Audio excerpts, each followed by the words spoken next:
Hi, welcome to the Let It Fly show. I am Michael Severe. Partner Josh Jones, a little under the weather, not feeling good, lost his voice over the weekend, and so I am solo today with a very, very good guest. Assistant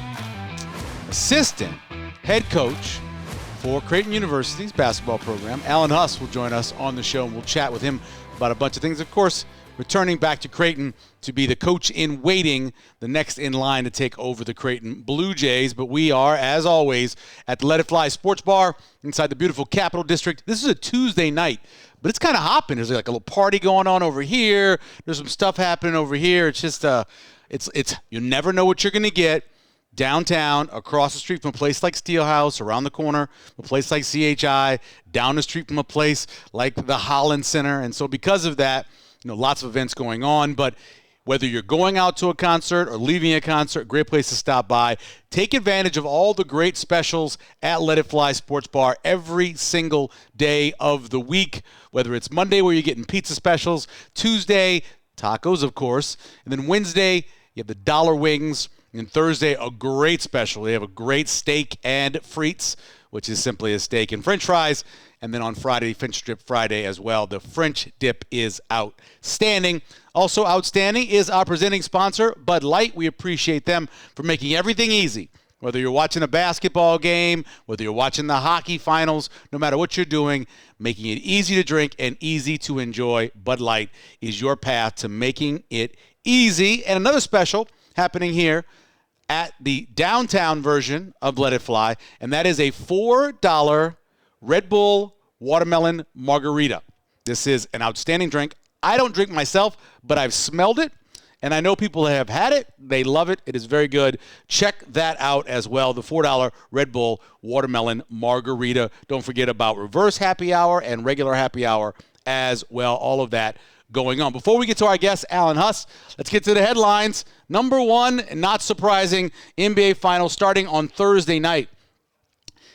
You may not know how rare it is for a team like Indiana to get to the finals.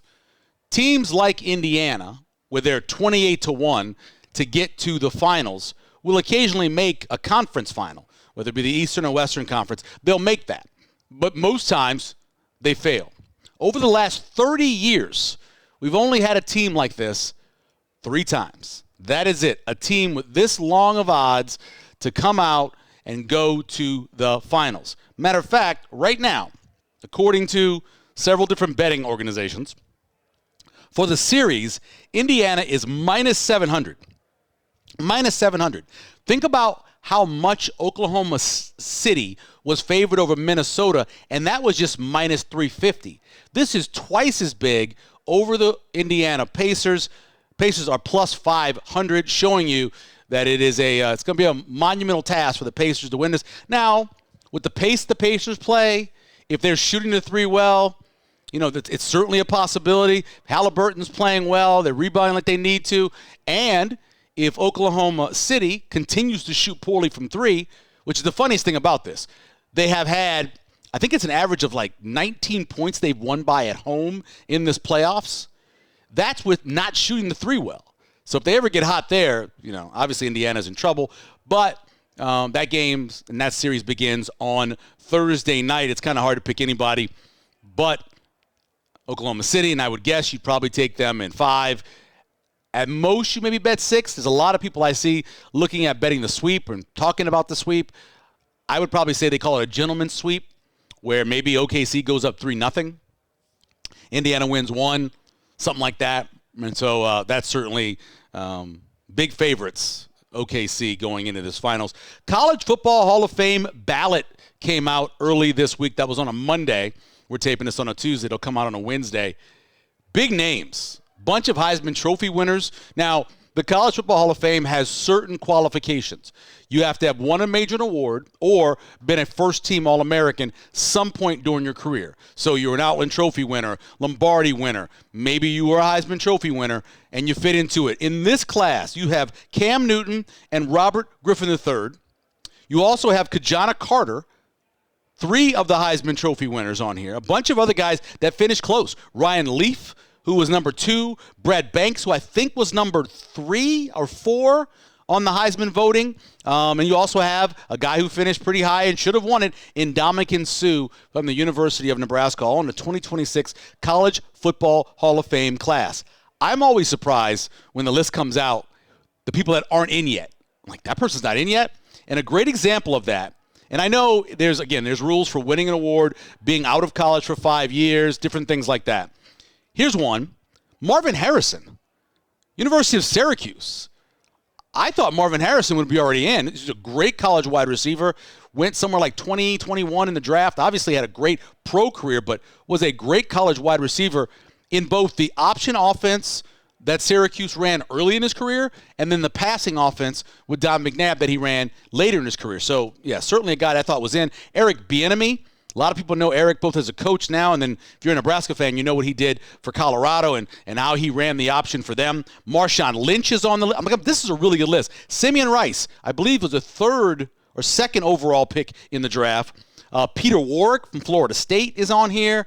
Just a really great list. It gets narrowed down, and they sent the voting out on Monday. It'll get narrowed down over the next couple of weeks, and then we will hear much later in the year which one of these folks get in. They also have a rule that you only can nominate one player from the same team. So say you have a bunch of great players, it takes a while to get them in because you can't have more than one of them getting in at a time. So Ndamukong Suh is Nebraska's pick for this year. And lastly, you've got the Super Regionals happening in college baseball. We are so close right now to having the College World Series here.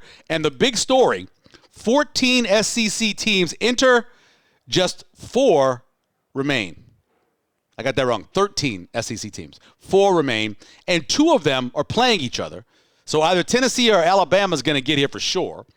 You have a couple of matchups. We have ACC teams playing, Miami and Louisville. So you're going to have one of those 2 ACC teams get in. And then you have a really interesting matchup where North Carolina playing Arizona on one side and Duke on the other side playing Murray State. They could end up matching up in the College World Series in the finals because of the way the brackets are set up already. A couple other teams, Florida State's in there against Oregon State. A lot of people liked Oregon State as kind of a sleeper. That's back in Corvallis, so they're playing at home. Big Ten-wise, UCLA. That's what's left for them. Of course, Nebraska got knocked out. USC got knocked out. Some of the bigger ones, seeing Vanderbilt go out, your number 1 seed. LSU almost got knocked out. They're still in it. They're going to be playing West Virginia. They were trailing on Monday after losing on Sunday, trailing on Monday, and had to rally to win that. They make it in there as well, so they're still alive to be able to get to Nebraska and to get to Omaha. And then you got Coastal Carolina versus Auburn, which is another one of those SEC teams that's still alive. So that is a good regional as well. That should be a good one. So it'll be a fun week starting on Friday. You got the Friday, Saturday, Sunday ones, the Saturday, Sunday, Monday ones. But we will know by next Tuesday, so a week from the day we're taping this, we will know the 8 teams coming to the College World Series for 2025. Hopefully, all this rain is gone by then. We got rain tonight. I'm sure the weather will be great. And eventually, by the end of the College World Series, it'll be so hot, people will be wishing that we had this cool day back again. We're going to take a break. When we come back, we're going to chat with the associate head coach for Creighton University, Alan Huss, right here on Let It Fly Show.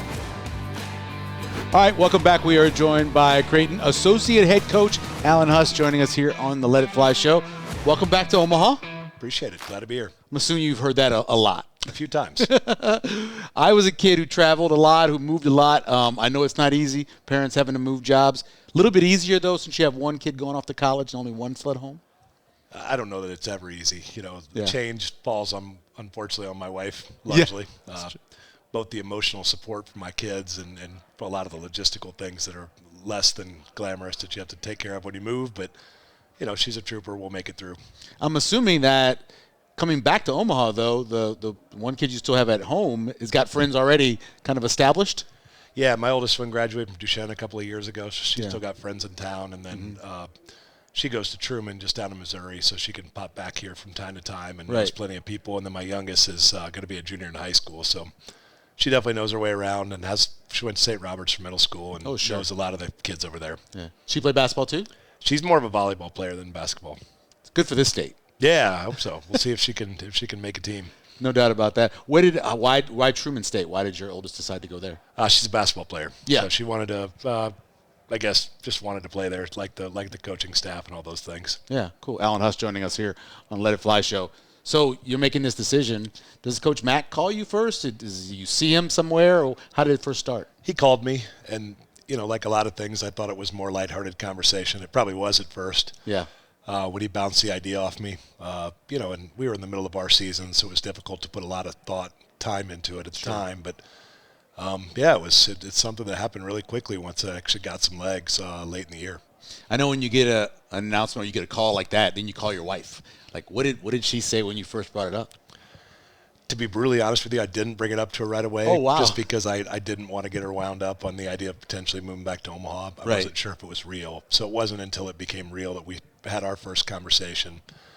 She gets tired of the job season that we have in our business all the time, and this potential place and that potential place. So, it was all good. She was excited. My kids were excited. It was a roller coaster of emotion because, a lot of times when you leave a place, there's something wrong. And in this particular case, there wasn't. We were quite happy with where we were. My daughter, Mary, she loved it down there. So did my wife. And I was happy professionally and had a great team coming back, and so it was a challenging decision, even when it's your alma mater and there's so many great things pulling you back. Yeah, it's one of those things where you're trying to weigh what's better for your future, your family's future. Yeah, it's just tough. Change is tough, and especially change when there's a lot of good where you were. Typically when you change, there's some reason that's kind of pushing you away, and I didn't have that. Yeah, let's go back to when you started at High Point. What did you see as the biggest challenge when you took over as a new head coach? Well, they'd been bad forever. There were a couple of years under Scott Cherry where they won a piece of the conference title in the mid-2000s. Aside from that, they hadn't won. Mm-hmm. And you look around and you see kind of winning happening in other areas of the campus, certainly in the other athletics teams there, so you knew it was a possibility.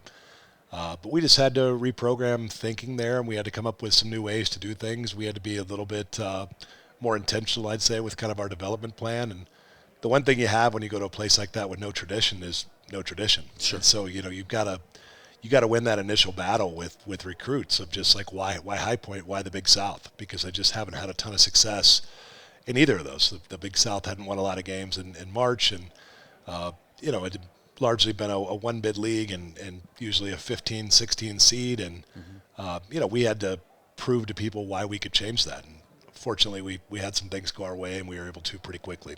When did you know that first year? Was it in camp when you first met with the players? When by the time you got into conference season, when did you know? We had a couple of our guys. D. Barnes was the sixth man of the year in the WAC the year before he got ruled ineligible, and then Liam McChesney, who's going to play for us here. Liam also was out for the year with some health stuff. So we had our two proven Division I guys. Neither one of them played a game that first season. Then we started 0-2 with 2 one-point losses on the road. Both of them, we were up a point with under a second to go and fouled.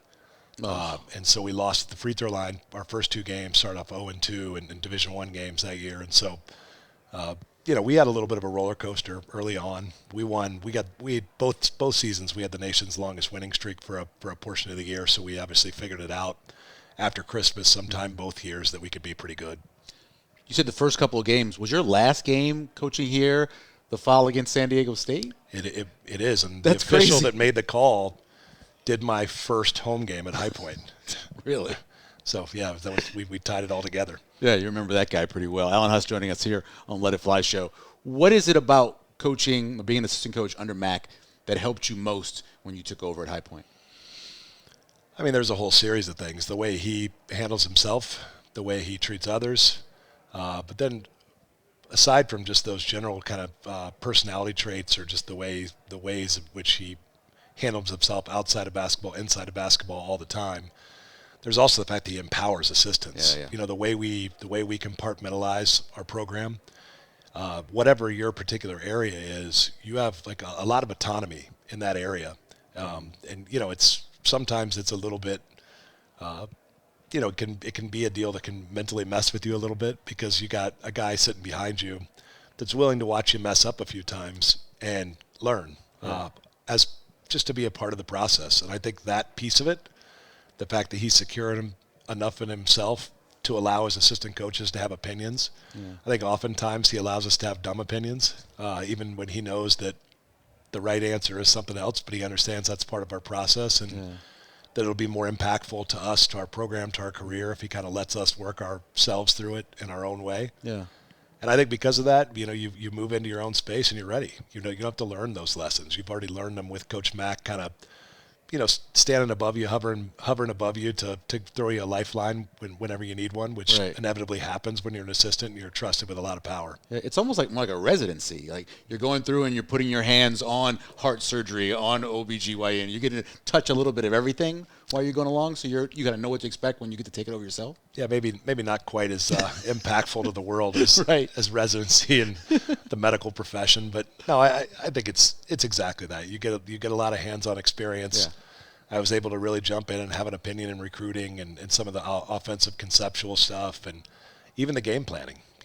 I can remember a couple of different times in my 6 years with Mac before where a GA is sitting in the room, a year out of their playing career, and had a great idea that Mac took piece of or all of, and it was something that helped us win a game. That was Grant Gibbs, I'm assuming. No, Grant. I never coached or worked with Grant. Oh, okay. No, we had a couple of those guys that had great ideas along the way, though, and again, the fact that Mac was secure enough to listen and to try to implement. I think maybe the greatest thing Mac does. He has this great mind for game plans, but I think the best thing he does is he listens to this large group of people. And he's able to just kind of extract a piece from this guy and a piece from this guy, and he kind of makes it into his own in his own way. And then sometimes he's got his own wrinkles to throw in there too. And his ability to extract those pertinent details from each one of the people in that room, and then construct this masterpiece of a game plan. So oftentimes I don't know if I fully appreciate it till I moved to that chair and I had to make similar decisions and listen to similar conversations. You said something that really hit me when you're talking about how you've made your wife laugh now because you're no longer having that pressure of being the head coach. How big of a gap is there from when you moved that one chair over in terms of emotionally? I'm not a great sleeper anyways, but when you completely give up the idea of a good night's sleep when you become a head coach. And I've gotten some better night's sleep now. It's just everything doesn't fall on you, and you reach a certain point when you're an assistant that you've done the best you can in your responsibilities, and you put your head on your pillow and you trust process at that point. You hope that you've done enough, but when you're a head coach, you get through your list of responsibilities, and the next thing you know, you start stressing about everyone else's. And I'm sure there's some, and I think Mac is one of those that's figured out a way to kind of mentally work himself through that process. In my 2 years sitting in that chair, I certainly didn't find a way to do that. Alan Huss joining us here on Let It Fly show. So you already said it was a tough decision. Makes it a little bit easier because of the way Mac handles everything, because of the autonomy he gives you? Because I know you already had autonomy as a head coach, but it's a little bit easier to come to an assistant coach's job or associate coach's job where you have more autonomy and maybe have it another place? It's easy because I'd worked for Mac, so I know what to expect.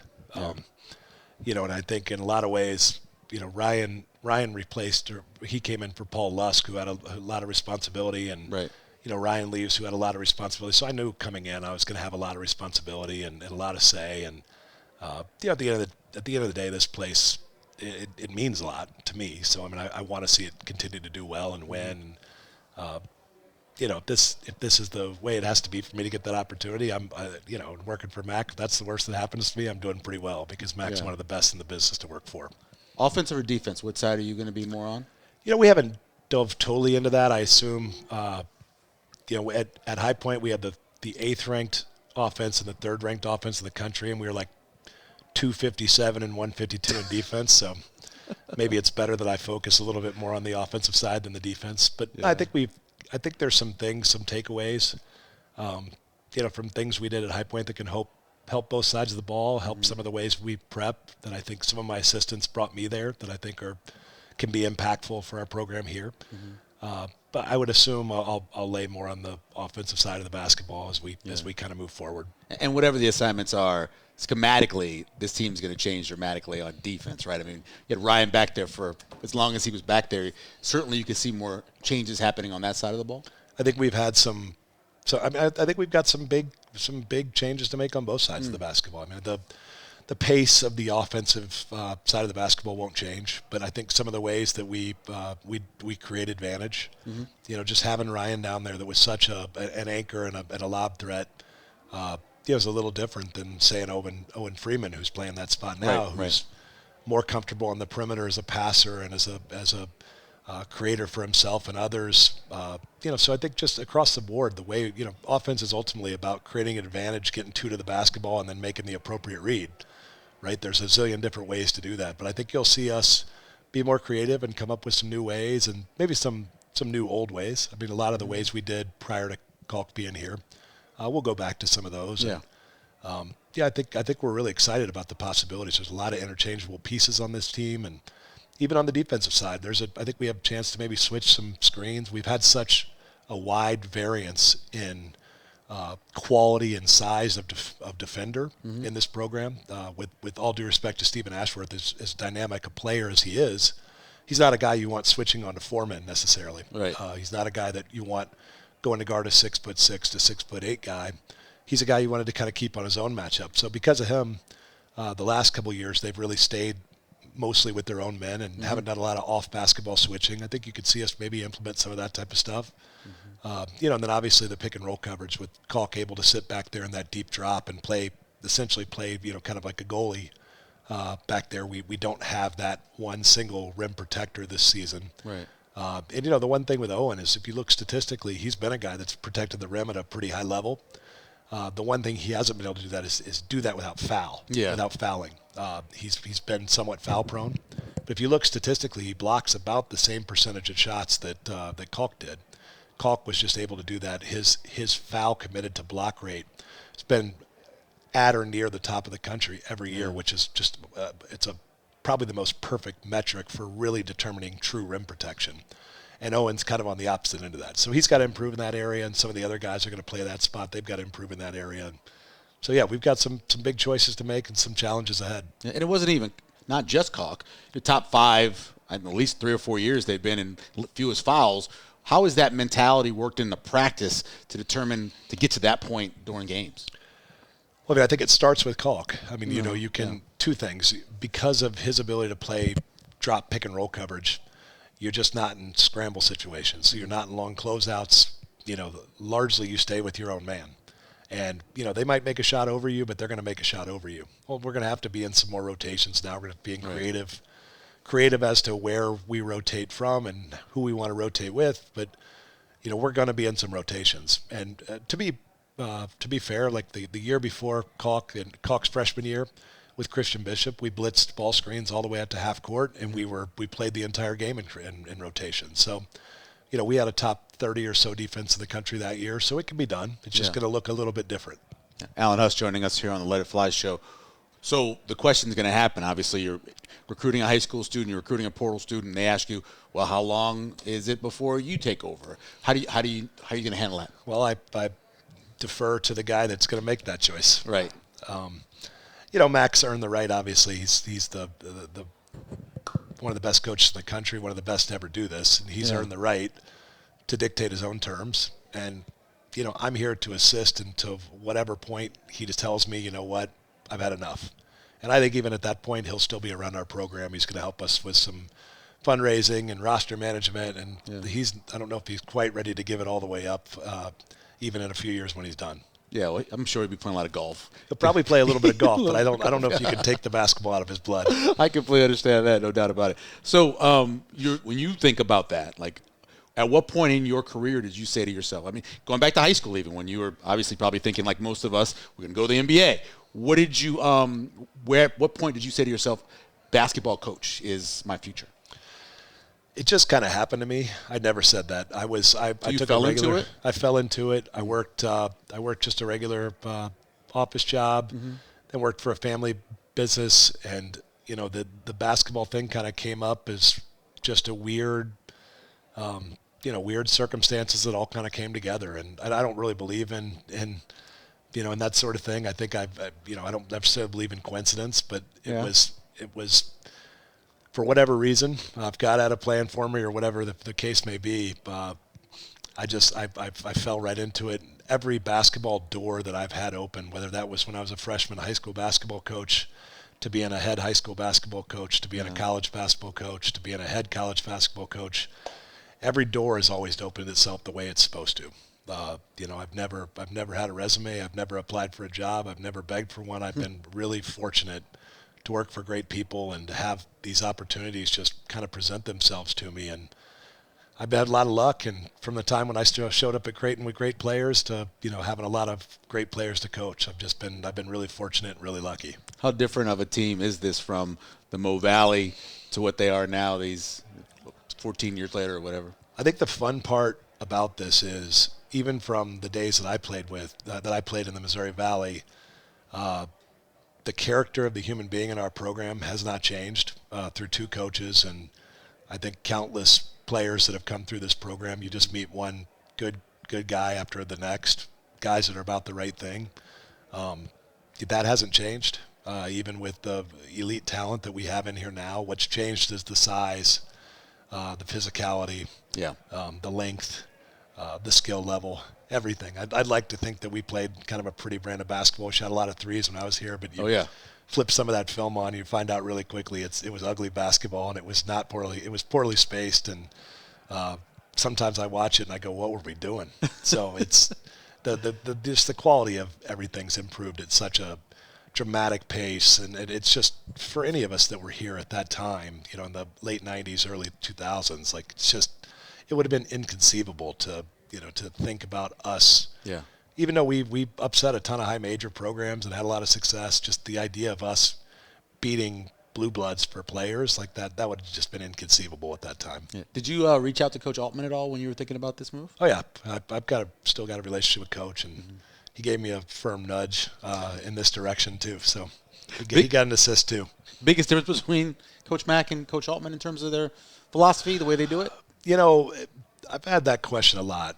Coach Altman, maybe just a little bit different methodology putting the team together, especially since he's moved to Oregon. Mm-hmm. Now, when he was here, you kind of recruit the players in your area. When he was here, I thought, the makeup of the team, very similar. Skill at the 4 position, skill at the 1 position, 5 that could kind of, hand the ball off and get out of the way.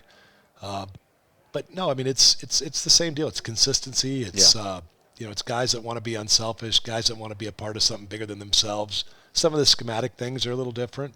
Coach Altman was always changing defense, trying to throw a left-right combination, and Coach Mack is just be elite at your kind of 1 defense. So they're certainly different in that way. But so many of the other ways, even schematically, they're similar. So. Coach Altman's probably a little bit more firm, especially with me. I earned it probably a few times from him. Coach Mack's maybe a little bit more gentle, but I think if you ask Coach Altman, he'd probably tell you these days he's gotten a little bit more gentle in his old age too. He actually said that. I heard an interview with him and Matt Schick, who used to work here, and he said when he had grandchildren, that's what kind of mellowed him out a little bit. He tells me that too, but I can tell you, I'm guessing there's still a fiery moment or two. Just guessing. Telling guys not to eat chicken nuggets. The last thing I'm going to ask you about. So you moved back to Omaha, and it's only a couple of years. But was there a food place? Was there some place you were like, I want to eat because I miss going out? To that there's place? So many. I've been to Barrett's about 8 times in 30 days. That was. What's your go-to at Barrett's? Chicken Philly. Yeah, but I go through stages. Where I go through different things. Sure. But, no, there's so many great places to eat here, and people to see. I barely even started chipping away at it all. Yeah. Have you thought yet? Have you let yourself think yet? Because it's not happening overnight. That what it's like when you get announced. Maybe they'll bring back Bruce Rasmussen to do it. Come back and announce you as the head coach. Have you thought about that? I haven't had a chance. At this point, it's just about trying to win some games this year. And make the transition, whatever it may be, coming off a great season from Mac. And the current task at hand is that one. It's just like how do we have a great season this year? And that's been maybe the most fun thing with Coach Mack is his ability to kind of reinvent himself in these kind of transitional years. I think sometimes he thinks he's beat up and had enough of this, but I think these transitional years are really fun for him because that's the part he really loves is putting it all together and coming up with who's going to do what and the scheme and and just being a maestro. That's his deal, and I think this will really give him some newfound kind of juice. He's had those guys, Steven and Ryan Kalk. I mean, those guys knew what they were doing. This group doesn't know what they're doing yet. And as a coach, that's a little bit fun. You get to go and get your imagination out and have fun doing it all. Does it feel like, is there more pressure because there is a finish line that's not necessarily set, but it's out there? I could just tell you this. I mean, Matt gave me this opportunity here. The pressure for me, and has always kind of been the deal, is, it's fun to come to your alma mater. Oh, yeah. But it's also, you don't want to be the guy that ruins it. I know. And so that's been always my thing, is like, just don't be here. Don't be the guy that ran this thing into the ground that's been going for 30 years.